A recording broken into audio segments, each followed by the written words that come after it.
My reaction to the New Yorker piece was that it was a piece from Mad Magazine.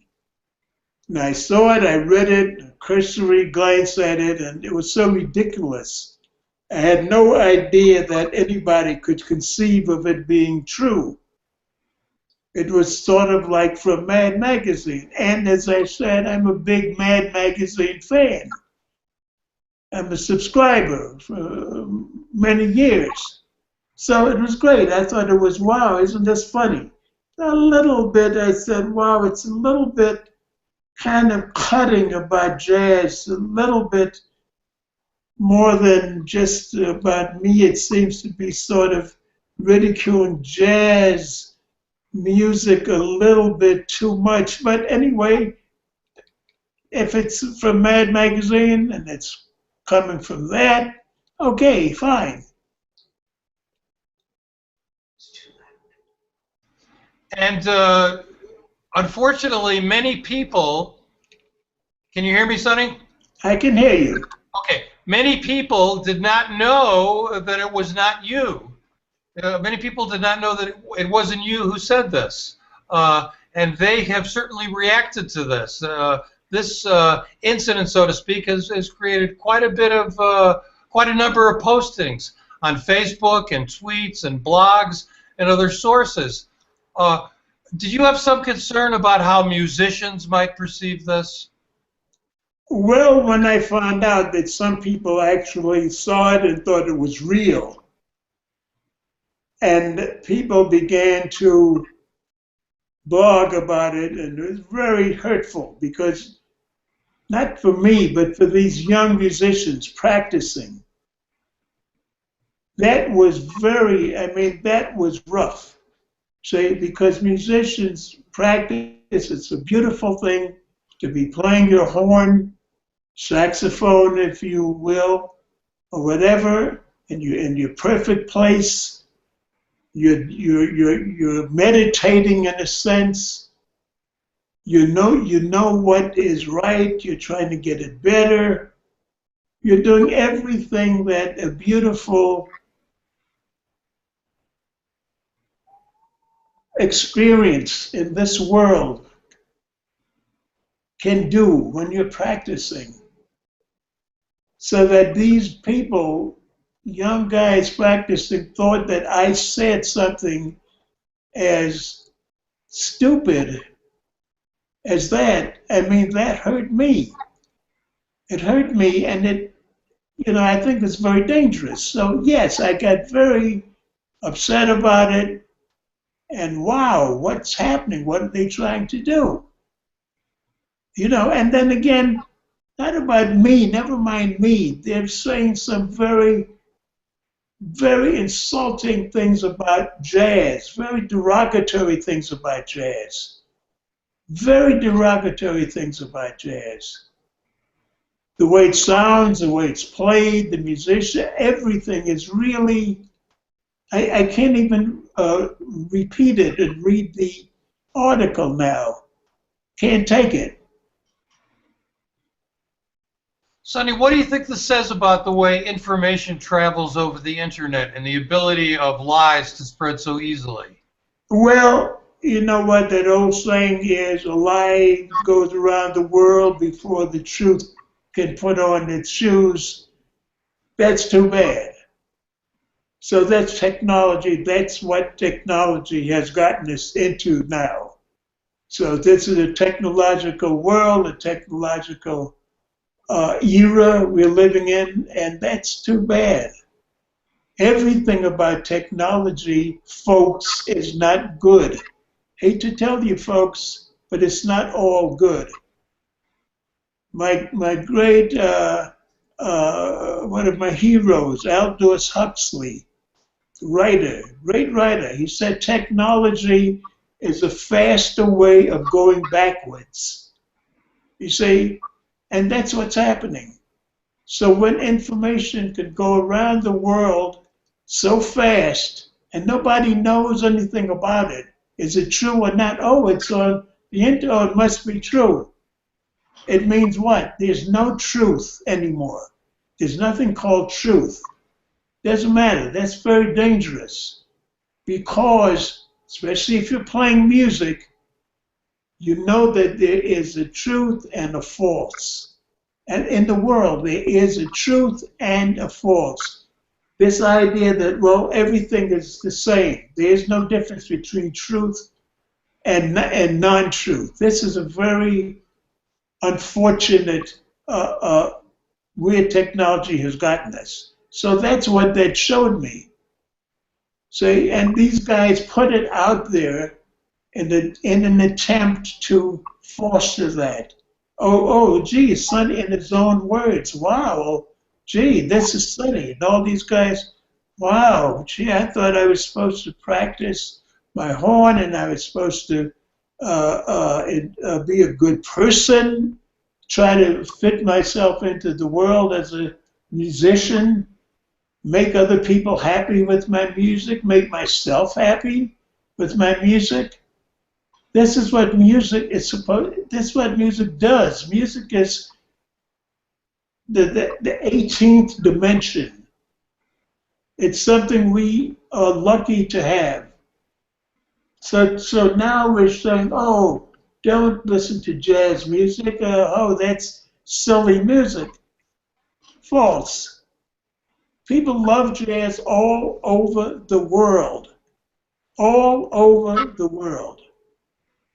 These music schools are filled with young jazz students now. They want to learn jazz. Why? Because there's something about jazz, the feeling, the syncopation, the spirit of it. It makes people feel good. It makes people feel good. It's a great spirit. And but what?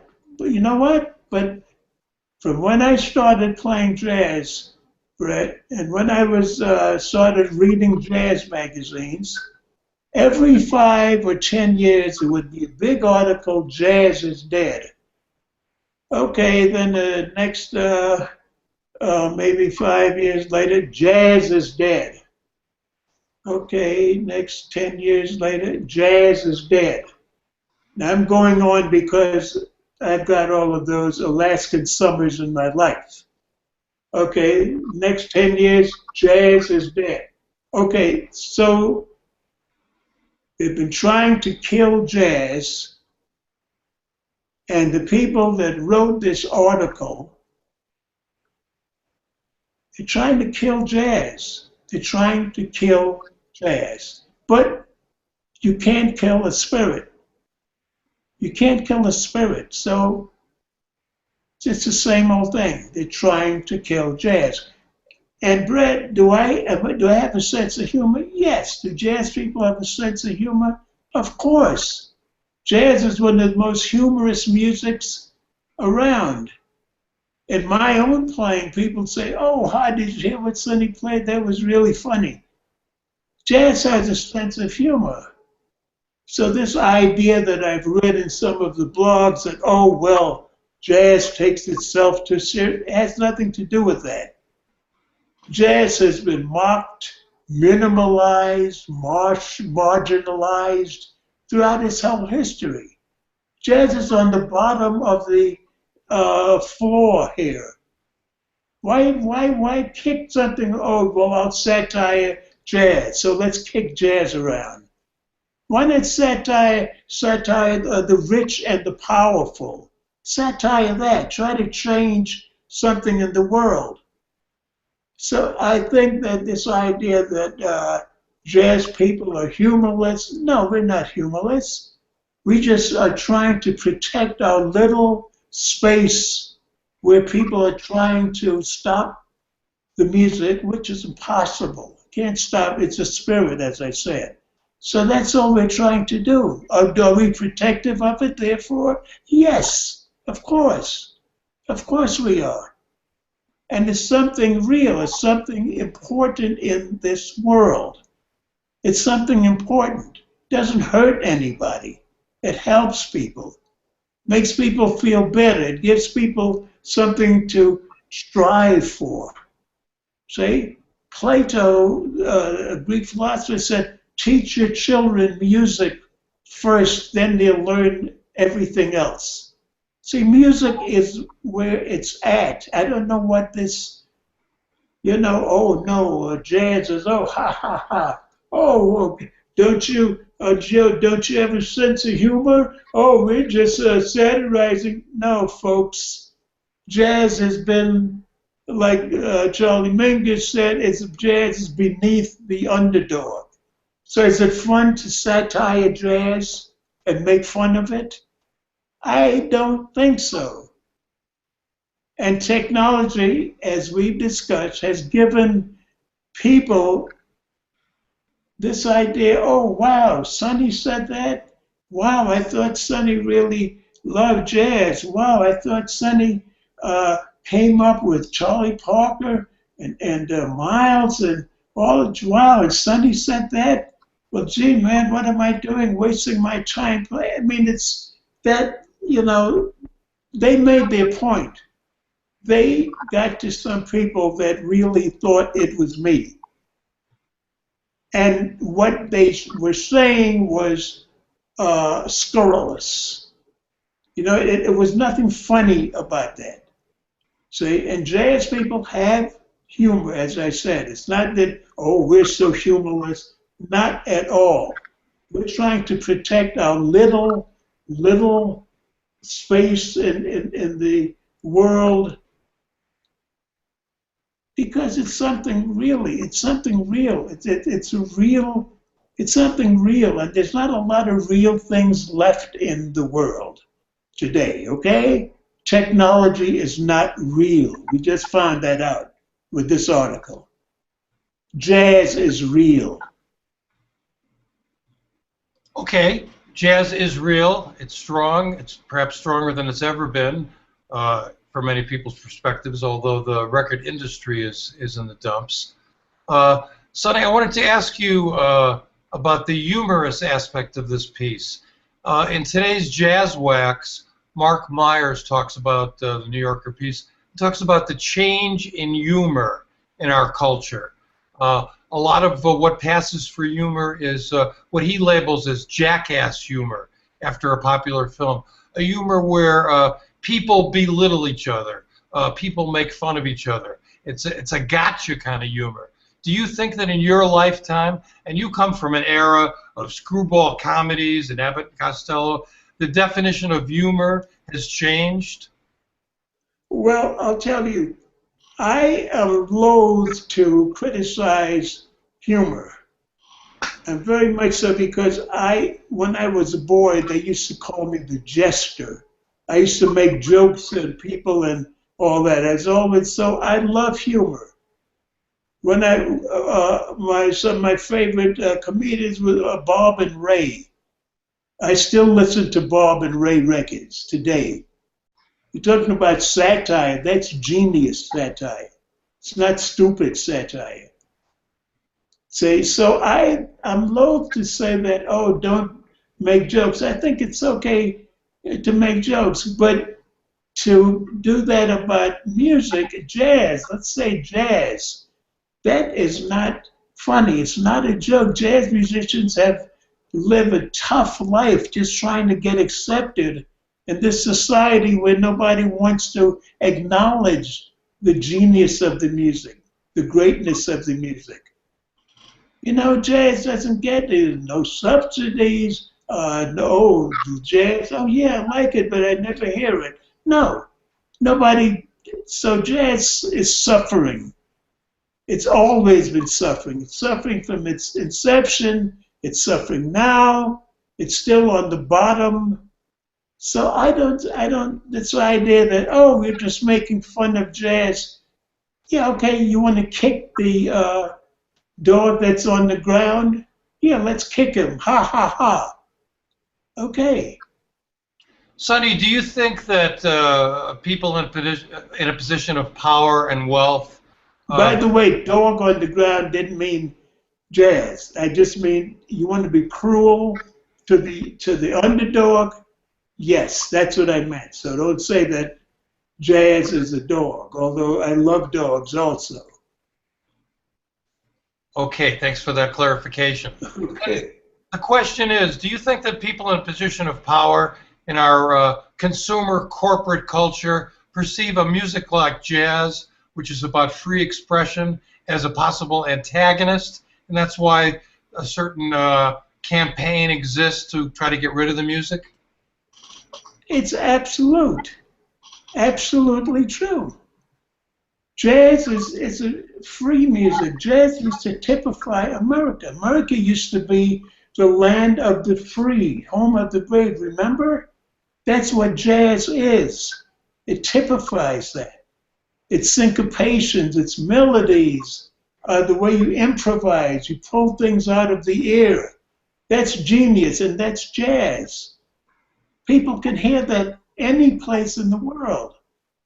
You know, back in the World War I, when the troops were in Europe, they thought the national anthem of the United States was the St. Louis Blues. I mean, jazz is that strong, and it was always, people were proud. Oh yes, this is our American, quintessential American art form, music, jazz. See, now we've gotten to the point where, well, we don't want to be free anymore. We want somebody to tell us what to do, tell us when to wake up in the morning, tell us what to eat, junk food, by the way, and the whole thing. Okay, you want to be a person that's led around by a guy with big pockets that's trying to make money from you? Okay, fine. But everybody doesn't think like that. Everybody doesn't think like that. People that like jazz don't think like that. Constitutionally, they feel that it's something wrong with being led around. It's not freedom. America's supposed to stand for freedom. That's why jazz is supposed to be America's music. You get it? So it's trying to satirize jazz. It's something sinister about it. It's something sinister about it, and it's not new. They've been trying to do it, as I said, from the time I began reading jazz magazines. Jazz is dead. Oh, jazz is dead. No, jazz isn't going to die. Jazz isn't going to die, and why should it die?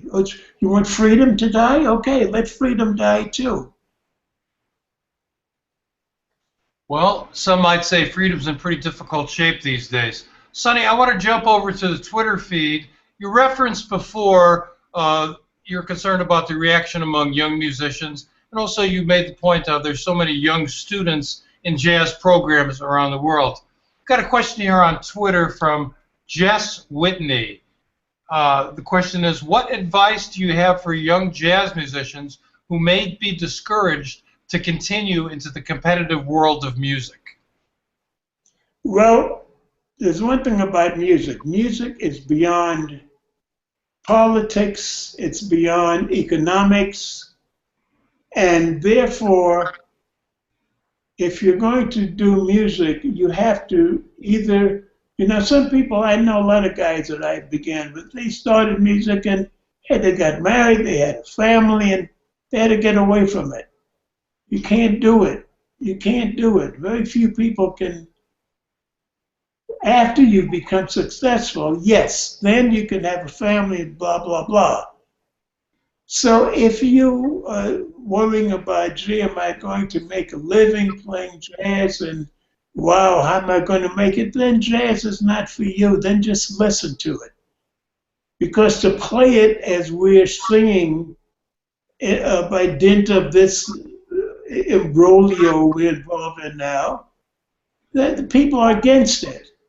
People are against that kind of freedom and that kind of realization of a human being that, wow, there is something else in life besides buying hot dogs and going to the ball game. By the way, I love the ball games too, but that's not all there is to life. There's something beautiful about life as expressed through music. So if you're worrying about, well, gee, am I going to make it? Am I good enough? Well, then don't do it, because music can't decide about that. That's got to be an individual decision, as it were. What do you want to do with your life? But in terms of your life, there was no question in your mind from when you were a young man, what was your path? Well, in my case, at a very young age, I was exposed to music. I was exposed to Fats Waller. I was born in Harlem, and I heard all this music around me. I knew I loved music, and Louis Jordan, all these guys I wanted to play like. And then one day, as a boy, it came to me that I was going to be successful in my career, in my life as a musician. So that was and I have. So I don't know if everybody is going to be as successful as I am or not, but that's not the point. Everybody can't be John Coltrane. See, everybody can't be Miles Davis. But we need music still. So we have to have people playing music. You have to have people playing music. People want to hear music. So you have to be careful if you're thinking, well, gee, am I going to make enough money to feed my family or to have a nice car and live in a nice house? Music doesn't respect that. Music is someplace else. And if you love music, you feel that you have enough talent, then you've got to go there. Never mind all this other stuff. If not, then don't do it for a profession. Do it when you get home from work, maybe. And even then, it's a serious undertaking for sure. Sonny, Always serious. Sonny, I want to jump back over to this truth on the internet area here. And I wonder if you could share with us some of the people that you are reading these days. You don't do much reading on the internet, but people that you are reading that you think are speaking the truth about some of the issues that you think are important. And I know for a fact that you are a man deeply concerned with issues. In fact, you were the first jazz musician to do a recording about integration and civil rights with Freedom Now. And Freedom Suite. Freedom Suite. Got my Freedom Now followed Freedom Suite. Right. Freedom Suite, and then Max and Charles Mingus as well. You also spoke out about global warming in the 90s when very few people were speaking out about it. Did a recording called Global Warming in 1998. Some of the people that you've turned me onto over the years have been writers like Noam Chomsky and Howard Zinn. Who are some of the people that you're reading today that you think people should check out? Well, the same people. Howard Zinn, who I was very fortunate to become a friend of his. And Noam Chomsky, Noam Chomsky is a truth teller. It's hard to get by in this world being a truth teller, but he's a truth teller. And the thing is this, Bret, when you look for the truth, it can be anywhere. The truth is a universal thing. And you look for the truth. It can come anywhere. It can come from books you read. It can come from looking somebody in the eye and getting something out of it. Whatever it can come from church. It can come from a bar. It can come from any place. But the truth is the same. Wherever it comes from, it is a universal truth, if you will. See, and that's what it is. So I read a lot. In my days now, I'm not so much affected by politics as I was at one time, because I put that into a different category of the, let's say what I call it, the small picture. Say politics and things on our planet here are all part of the small picture. You know, our picture, we all living, but it's small picture. So I don't put that much attention anymore into politics. I'm a political junkie and I look at it, but it's not like that's not it to me anymore.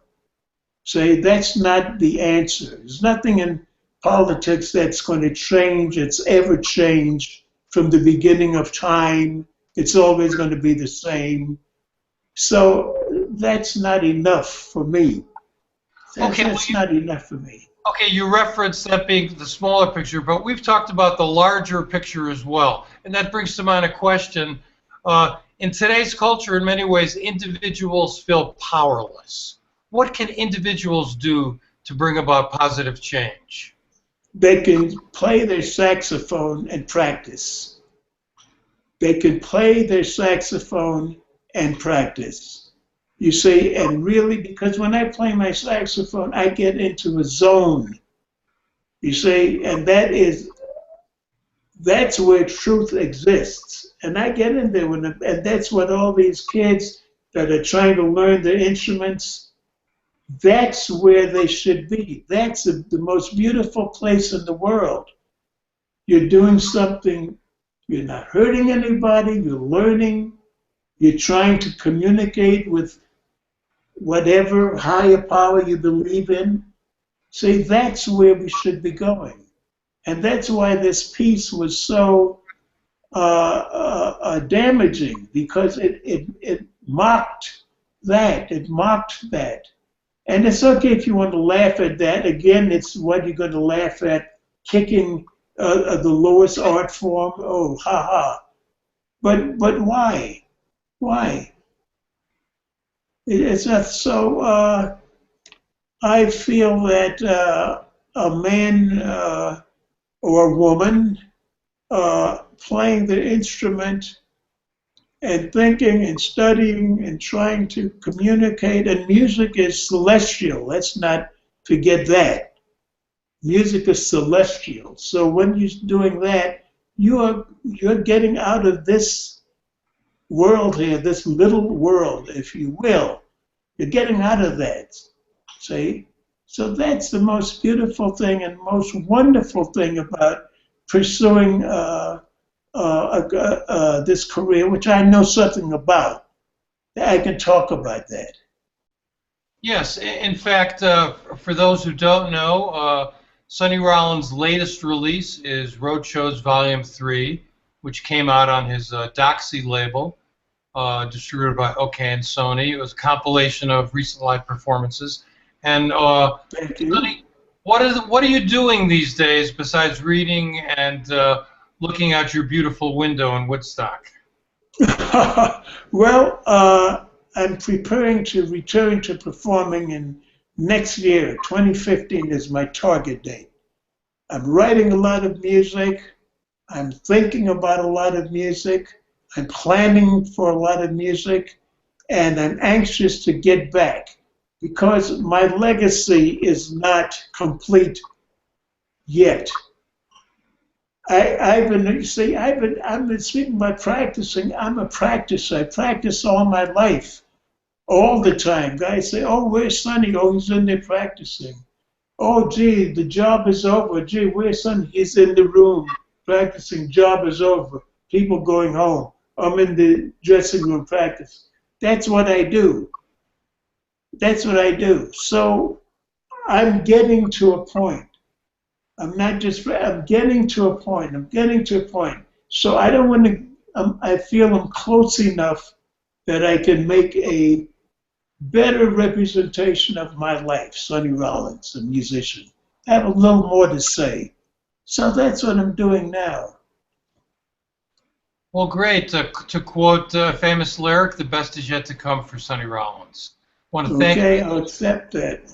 Okay, I want to thank you for joining us today to respond to the New Yorker piece. Any final words you'd like to say to the folks out there in internet land? Well, I'd like to say that it's all good even though things look bleak at any time, as long as you individually can find some peace with yourself. You can look yourself in the mirror. You know, you're not doing anything to anybody. You're not stealing from that old woman that slipped on the ground. You're not pulling money out of her pocket. Anything that you think is morally acceptable to you, if you're doing that, then don't worry about anything else. Don't worry about it. It has no bearing on you. You individually be the best person you can be. You say, so that's what I said, because it's all good. Don't worry about it beyond that. You do what you have to do. Don't worry. But you've got to do what you have to do. What you got to, you know, if you didn't make your bed in the morning and you know you should have, got to try to do that.